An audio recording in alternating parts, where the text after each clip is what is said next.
Welcome to International Securities Exchange's podcast series. Facilitated by renowned educators, ISE podcasts are intended to teach beginning as well as seasoned investors the ins and outs of trading.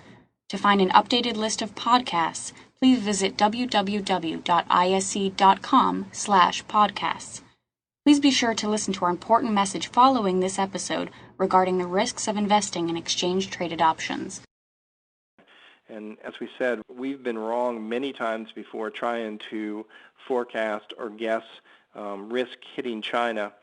We've underestimated many times the ability of the Chinese government to keep the music playing. As we said, we find it really fresh that the Chinese government criticizes the West for all the money it spends. But when you look at what the Chinese government pumped into their own economy, about half of their GDP last year, and just pure liquidity to keep this game of exports going for them, subsidizing their exports to push out final lower goods prices, probably much more so than even the U.S. So it's an interesting game that's going on here. We just think that there's so much risk here in the world, so much potential risk here in the world. We're just very, very concerned about the Aussie in here. If you look at some of the Elliott wave setup, some people have it going to 110, 120, 140. But again, we just think there's going to be a risk problem in China fairly soon. So we're just very, very nervous on the Australian dollar. So if we do see some type of pullback in risk assets, the Australian dollar will get clobbered very, very hard. We made the case recently that we think the top is in. If we look at this as kind of a wave 5 top, minor wave 5 right here, there are a lot of reasons to suggest the top is in the Aussie, and if it is, it's something that has a lot of air under it that we want to play. One of the concerns that we have is if we see a blow off in the U.S. stock market again based on liquidity, QE2 provides the liquidity juice investors want, and as we said, maybe some of these tax changes increase some optimism. The Australian dollar is going to go higher, but ultimately we think once China breaks or even slows down from 10% to 7%, the Aussie is going to come off very, very fast. One thing we didn't point out is that the Australian dollar housing market's probably about 40% overvalued, according to Jeremy Grantham and some other estimates that we've seen. Grantham's a pretty smart guy and has made a lot of money on some of these major macro events in the world and has called these things before others in the past. We've had housing markets break everywhere. Some later, some have lagged, and obviously there's a big reason why the Australian housing market should lag. It's because they continue to have growth because of China. So not only would we see the growth fall off in Australia from just a growth problem in China, we would finally, I think, see that housing market turnover and have the same negative consumer wealth effect that we've seen throughout all the rest of the industrialized countries. So that's another kicker in the background that we see as a real risk factor to the Australian dollar. The Reserve Bank of Australia had an interest rate announcement today, and although everybody expected them to stay on hold, what they didn't expect was they seemed to be a little more dovish, I think, than most people expected. We've seen a slowdown in retail sales. We've seen a slowdown in the servicing index. And if we see China, start to slow down because of all the pressures, we'll also see a GDP slowdown and industrial production slowdown in the world. So we continue to watch the commodities complex for some type of clue.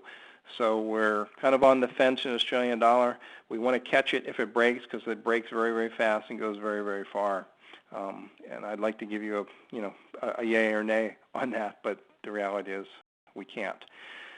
This is our website right here, and if you have any questions on what you've heard today or anything about our services, you can email us there.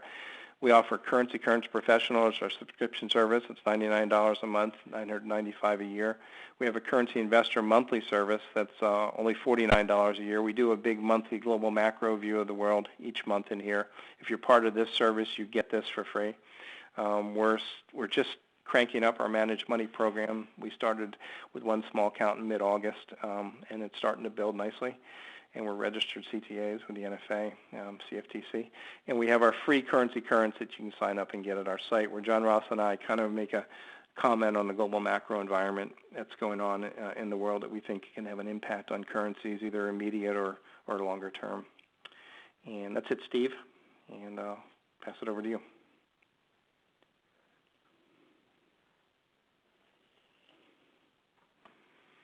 And we'll take some questions. Steve, are you there? You want me to just take the questions?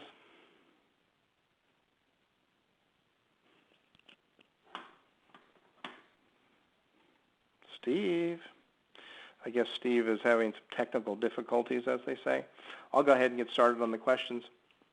First one Jack, is from Scott. This is Jack. Each time I ask you why the U.S. feels it must support the rest of the world economies, but I still do not understand.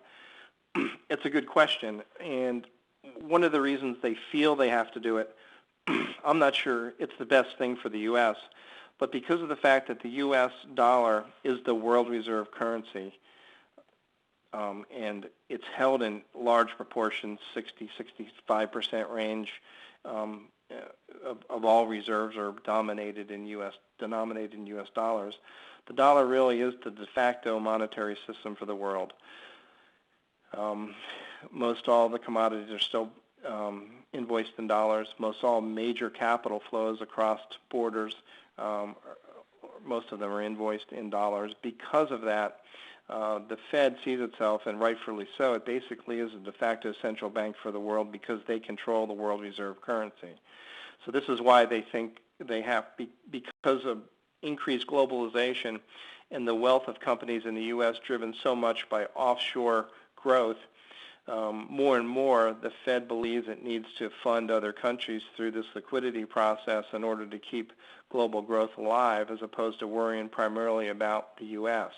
It's a big balancing act for the Fed, and often we see this idea of using the U.S. dollar as really global toilet paper to pump up other nations. We think it's a big mistake and totally agree with you. But there are some rationales for it. Ultimately, we think this idea of trashing the U.S. dollar by creating all this global liquidity is ultimately a bad thing for the U.S. and really a bad thing for the countries that are around the world because of these global imbalances and the way currencies are pressed. It creates liquidity asset bubbles in all these various markets, and although we're probably not there yet, if this game continues, we'll have another major bubble in the emerging markets because of all this liquidity being thrown out there by the Fed. So there's some rationales for it, but there's a lot of rationales against it, and it's because the U.S. basically is the de facto central bank because of the world reserve currency of the dollar. Which country will be the first to leave the euro? Probably Greece. Would probably would be our guess. There's talk of a sabbatical for Greece. If Greece goes on sabbatical, it won't come back. And if Greece goes on sabbatical, guess who else will go on sabbatical? Ireland, Portugal, and maybe even Spain. So if one goes, it will trigger a contagion for the rest of the weaker countries to go, is what we believe. Greece probably number one on the hit parade at the moment. Thank you for listening to our podcast. To find more podcasts on options, stocks, alternative markets, and market data, please visit www.ise.com/podcasts.